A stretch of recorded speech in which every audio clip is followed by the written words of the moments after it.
ایک چیز گوگل پہ سرچ کیجیے گا آج کہ top celebrities who commit suicide in past 100 years, 72 pages کی لسٹ آپ کے سامنے آ جائے گی۔ اتنی بے سکونی کیوں ہے؟ تو آپ کو ایک سٹیٹمنٹ دوں گا، اس سٹیٹمنٹ سے میں اس چیز کو ایکسپلین کرنے کی کوشش کروں گا، تو میری بات کو بڑے غور سے سمجھنا ہے آپ نے۔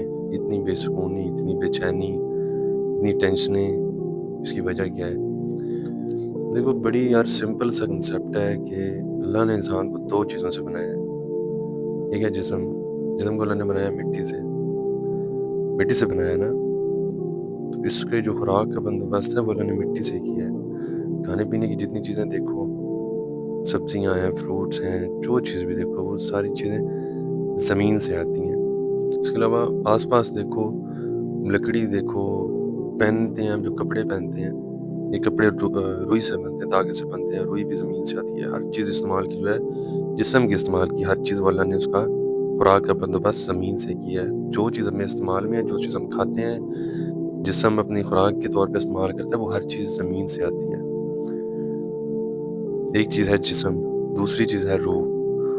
روح کے لیے ہم کیا کرتے ہیں؟ روح کا سکون کہاں پہ آتا ہے؟ جسم کے سکون کے لیے تو ہم کھانا کھا لیا، چایا، جو مرضی کر لیا، گھوم پھر لیا، انجوائے کیا، جسم کا سکون اس چیز میں ہے۔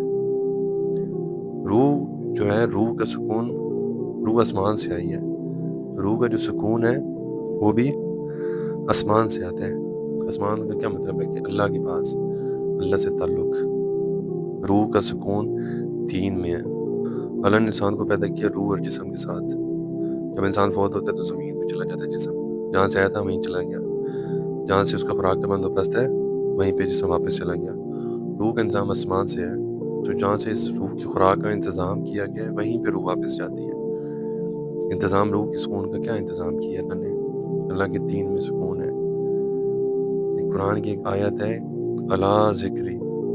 اللہ کا مطلب ہے اعلان، سنو، خبردار ہو جاؤ۔ اللہ ذکری، اللہ کے ذکر میں سکون ہے۔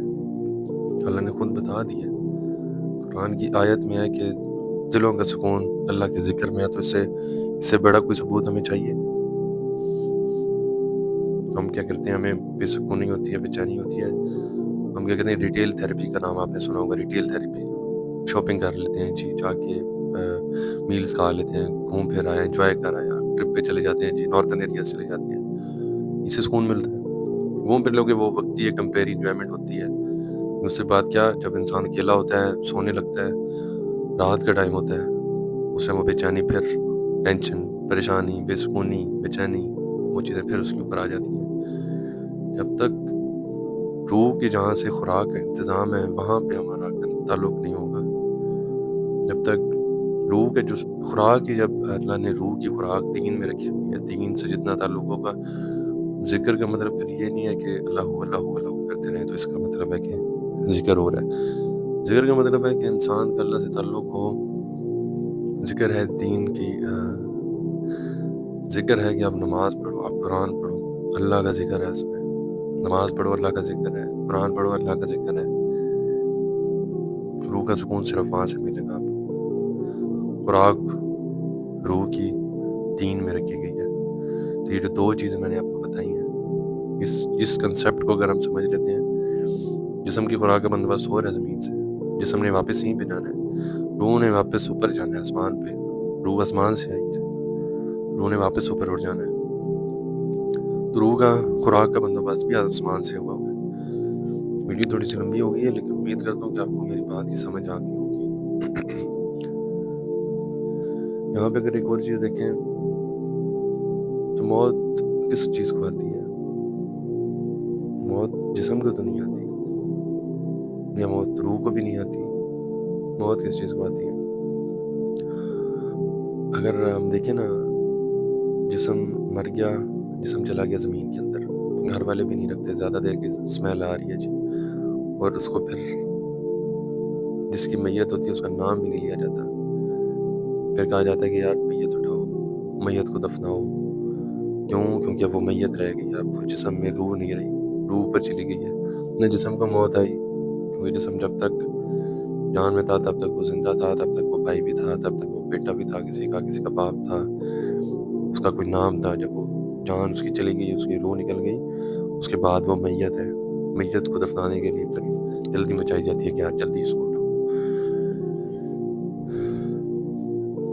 روح جو ہے وہ آسمان پہ چلی گئی، اس کا حساب کتاب شروع ہو گیا۔ موت جو ہے نا، موت نفس کو آتی ہے، کل نفس ذائقۃ الموت، ہر نفس نے موت کا ذائقہ چکھنا ہے۔ تو وہ جو موت ہے وہ نفس کو آئی ہے۔ نفس کون ہے؟ وہ جو چھوٹی چھوٹی خواہشیں کرتا تھا، چھوٹا تھا، ایسا ایسا عمر کے ساتھ جب بچہ بڑا ہوا، اس کا جو نفس تھا وہ خواہشیں پیدا کرتا تھا کہ یار میرے پاس یہ بھی ہو، میرے پاس یہ بھی ہو، میرے پاس یہ بھی ہو۔